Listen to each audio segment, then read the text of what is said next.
స్వామి అందరికీ good morning. Junior inter పిల్లలు మీరు సింపుల్గా ఒక క్లాస్లో 40 మందిని అప్పచెప్తే ఒక 20 మందిని గెటాన మార్కులు తెచ్చుకుంటున్నారు. వాళ్ళందరూ ఇంట్రెస్ట్ ఉన్న పిల్లలు చెప్తే చేస్తుంటారు. 10 సార్లు చెప్తే వస్తుంది వాళ్ళకి. సో రిమైనింగ్ స్టూడెంట్స్ వాళ్ళు రాసి చూపించేంత వరకు చెప్పాలి రాయాలి అట్లా ఒక 100 సార్లు చెప్తే రాదా? మనం 2 hours క్లాస్ టైం టేబుల్ వేసుకుంటున్నాం, ఒక హాఫ్ అన్ అవర్ ఎక్స్ప్లెయిన్ చేస్తున్నాం, వాళ్ళు చదివేయమని చెప్పి వదిలేస్తున్నాం. ఆ పిల్లాడు ఏం చేస్తున్నాడు? గమ్మిన బుక్కుల దగ్గర కూర్చోబెట్టుకుంటాడు.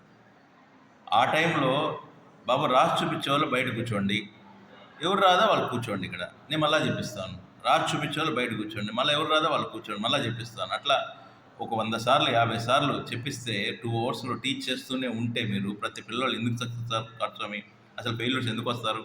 ఒకసారి ఆలోచించండి. అడ్మినిస్ట్రేటర్స్ కూడా మీరు సెక్షన్లో పిల్లల్ని ఐడెంటిఫై చేసుకోకుండా ఎవరైతే ఇంటర్మీడియట్ ఖచ్చితంగా ఫెయిల్ అయిపోతారో ఆ పిల్లలంతా లాస్ట్కి పంపించేయకుండా అలా వదిలేస్తే మనకు అన్ఐడెంటిఫైడ్ స్టూడెంట్స్ ఎక్కువ మంది ఫెయిల్యూర్స్ వస్తున్నారు. వాళ్ళ పట్ల కేరింగ్ ఉండాలి కదా స్వామి. మీరు అడ్మినిస్ట్రేటర్స్ ప్రతి స్టూడెంట్ పట్ల ఆ ప్రిన్సిపాల్కి అవగాహన ఉండాలి కదా స్వామి.